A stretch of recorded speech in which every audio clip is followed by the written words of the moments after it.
ನಮಸ್ಕಾರ ವೀಕ್ಷಕರೇ. ಹಲವಾರು ವರ್ಷಗಳ ಹಿಂದೆ ಒಂದು ಗ್ರಾಮದಲ್ಲಿ ಜನರು ಕಾಡಿನ ಬಗ್ಗೆ ಒಂದು ವಿಚಿತ್ರ ಕತೆ ಹೇಳಿಕೊಂಡು ಬರುತ್ತಿದ್ದರು. ಅಲ್ಲಿ ನಡೆದ ಘಟನೆಗಳಿಂದಲೇ ಈ ಕತೆ ಹುಟ್ಟಿರಬಹುದು ಎನ್ನಲಾಗುತ್ತದೆ. ಪ್ರಕೃತಿಯನ್ನು ಗೌರವಿಸಿ ಭಯಪಡುವ ಅಗತ್ಯವಿಲ್ಲ. ಇದು ಒಂದು ನಿಗೂಢ ಕತೆ, ಒಂದು ಕಾಡು, ಒಂದು ರಹಸ್ಯ ಮತ್ತು ಯಾರಿಗೂ ಸರಿಯಾಗಿ ಕಾಣದ ಒಂದು ಜೀವಿ.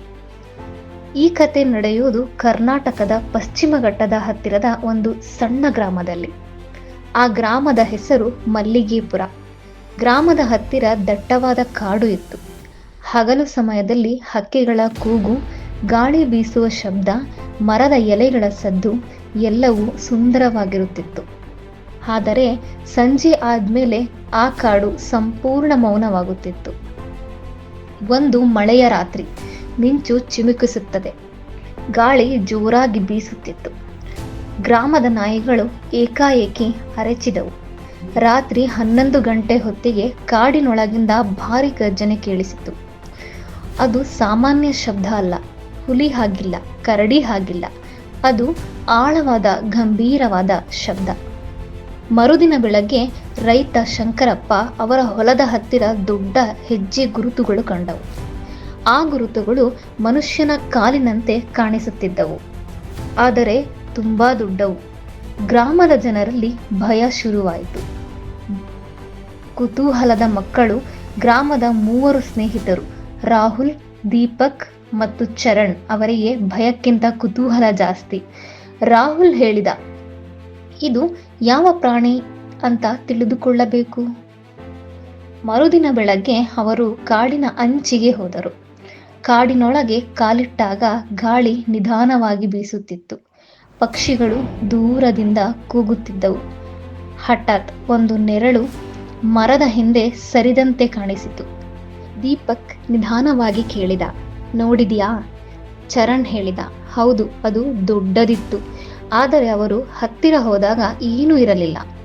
ಗ್ರಾಮದ ಹಿರಿಯರಾದ ಗಂಗಾಧರ ಅಜ್ಜನ ಬಳಿ ಮಕ್ಕಳು ಹೋದರು. ಅಜ್ಜ ಹೇಳಿದರು, ಈ ಕಾಡಿನಲ್ಲಿ ಒಂದು ರಕ್ಷಕ ಜೀವಿ ಇದೆ ಅಂತ. ನನ್ನ ತಾತ ಹೇಳ್ತಿದ್ರು, ಅದು ಯಾರಿಗೂ ಹಾನಿ ಮಾಡೋದಿಲ್ಲ, ಆದರೆ ಕಾಡನ್ನು ಹಾಳು ಮಾಡಿದ್ರೆ ಮಾತ್ರ ಕೋಪಗೊಳ್ಳುತ್ತದೆ.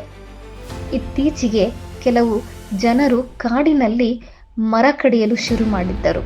ಮಕ್ಕಳಿಗೆ ಸಂಶಯ ಬಂತು. ಒಂದು ಸಂಜೆ ಮತ್ತೆ ಆ ಗರ್ಜನೆ ಕೇಳಿಸಿತು.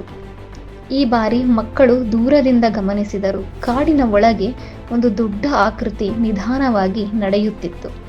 ಅದರ ದೇಹ ಕಪ್ಪಾಗಿತ್ತು.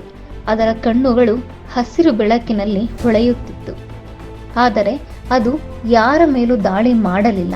ಅದು ಮರ ಕಡಿಯುತ್ತಿದ್ದ ಯಂತ್ರಗಳ ಹತ್ತಿರ ಹೋಗಿ ಗರ್ಜಿಸಿತು. ಜನರು ಭಯಪಟ್ಟು ಓಡಿದರು, ಆದರೆ ಯಾರಿಗೂ ಗಾಯ ಆಗಲಿಲ್ಲ. ಮಕ್ಕಳು ಅರ್ಥ ಮಾಡಿಕೊಂಡರು, ಅದು ಕಾಡಿನ ರಕ್ಷಕ. ಮರುದಿನ ಗ್ರಾಮ ಸಭೆ ಕರೆದರು. ಮಕ್ಕಳು ಎಲ್ಲವನ್ನೂ ವಿವರಿಸಿದರು. ಹಿರಿಯರು ತೀರ್ಮಾನಿಸಿದರು, ಇನ್ನು ಮುಂದೆ ಕಾಡಿಗೆ ಹಾನಿ ಮಾಡೋದಿಲ್ಲ. ಮರ ಕಡಿಯುವುದು ನಿಲ್ಲಿಸಲಾಯಿತು. ಕಾಡು ಮತ್ತೆ ಶಾಂತವಾಯಿತು. ರಾಹುಲ್ ಒಬ್ಬನೇ ಕಾಡಿನ ಅಂಚಿನಲ್ಲಿ ನಿಂತಿದ್ದ. ದೂರದಲ್ಲಿ 2 ಹಸಿರು ಕಣ್ಣುಗಳು ಹೊಳೆಯುತ್ತವೆ. ಅವು ನಿಧಾನವಾಗಿ ಕಾಡಿನೊಳಗೆ ಮರೆಯಾಗುತ್ತವೆ. ರಾಹುಲ್ ಹೇಳಿದ, ಧನ್ಯವಾದಗಳು ನಮ್ಮ ಕಾಡನ್ನು ಕಾಪಾಡಿದ್ದಕ್ಕೆ. ಆ ದಿನದಿಂದ ಆ ಗರ್ಜನೆ ಮತ್ತೆ ಕೇಳಿಸಲಿಲ್ಲ. ಆದರೆ ಕಾಡು ಹಸಿರಾಗಿ ಉಳಿಯಿತು. ಪ್ರಕೃತಿ ನಮ್ಮ ಆಸ್ತಿ ಅಲ್ಲ, ನಾವು ಪ್ರಕೃತಿಯ ಭಾಗ. ಕಾಡು ಉಳಿದರೆ ನಾವು ಉಳಿಯುತ್ತೇವೆ.